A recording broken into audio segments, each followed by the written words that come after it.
नमस्कार मंडळी। तर काल रविवार आषाढ महिना म्हणून आम्ही कॉलनीतल्या बायकांनी देवदर्शनाला जायचं ठरवलं होतं।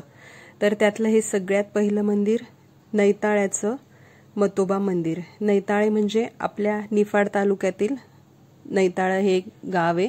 तर इथे मतोबा महाराजांनी तप करून समाधी घेतली होती। त्यांच्या तपामुळे इथे 9 तळे निर्माण झाले होते।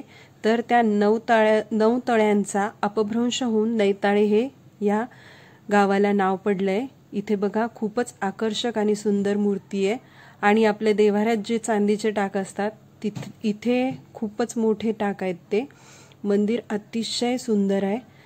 आपल्या महाराष्ट्राचं कुलदैवत खंडोबा आणि बानाईची खूपच देखणी आणि आकर्षक मूर्ती आहे आणि मंदिराची सजावट तुम्ही बघू शकता। मंदिर खूपच छान आणि प्रसन्न होतं आणि हे आपलं दुसरं मंदिर कोटमगावचं होतं। आता इथे आपण हा कोटमगावच्या मंदिरात प्रवेश करतोय। हे मंदिर सुद्धा खूपच प्रसन्न होतं। तुम्ही बघू शकता मंदिराचा गाभारा खूपच मोठा आहे। इथे पौर्णिमेला यात्रा भरत असते आणि ही जगदंबा स्वयंभू आहे। त्यानंतर गेलो होतो आपण इस्कॉन टेम्पल येवला इथे। तिथे मंदिर उघडण्याचा टायमिंग 4:30 होता। तिथे आम्ही 5-10 मिनिट आधीच पोहोचलो होतो। त्यामुळे मंदिर उघडतानाचं प्रसन्न वातावरण आम्हाला बघायला भेटलं होतं। हे आता मंदिर उघडत आहे। मंदिर आणि पडदे उघडण्यापूर्वी शंखनाद खूपच छान आणि पवित्र वाटत होतं तिथे। आता मंदिराचे पडदे उघडणार आहे आणि आपल्याला आपल्या मुरलीधराचं आपल्या कृष्णाचं खूप देखणं रूप बघायला मिळणार आहे। इथे बघा इथे सुद्धा खूपच आकर्षक मूर्ती होती। खूप प्रसन्न आणि पवित्र वातावरण होतं इथलं सुद्धा। आजूबाजूला खूप आणि हे पुढचे आमच्या कॉलनीतील बायकांचे फोटोज। इथे माझे फोटो खूपच कमी आहेत। मला फोटो काढायला आवडतच नाही तसं। आणि ह्या सगळ्या आमच्या हॅपी गो बडीज आहेत।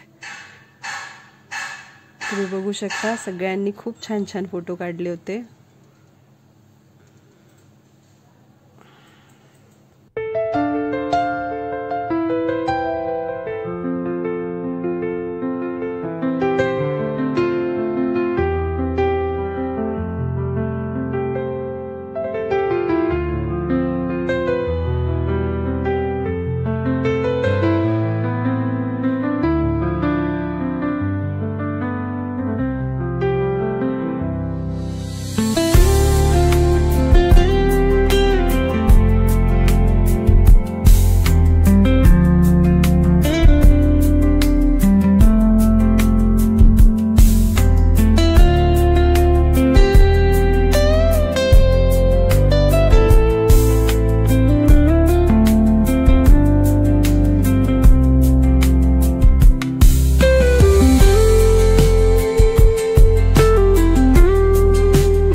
आमच्या कॉलनीची चिवताई आणि इथे सगळ्यांनी छान छान डबे करून आणले होते। खूप पदार्थ होते। आता मला त्या प्रत्येक पदार्थाचं नाव सुद्धा आठवत नाहीये, इतके पदार्थ होते। गोड पुऱ्या, तिखट पुऱ्या, सगळ्या प्रकारच्या भाज्या, 2-3 प्रकारच्या चटण्या, येवल्याचा सुप्रसिद्ध भत्ता। व्हिडिओ आवडला असेल तर कमेंट्समध्ये लिहा, चॅनलला लाईक, सबस्क्राईब करा आणि शेअर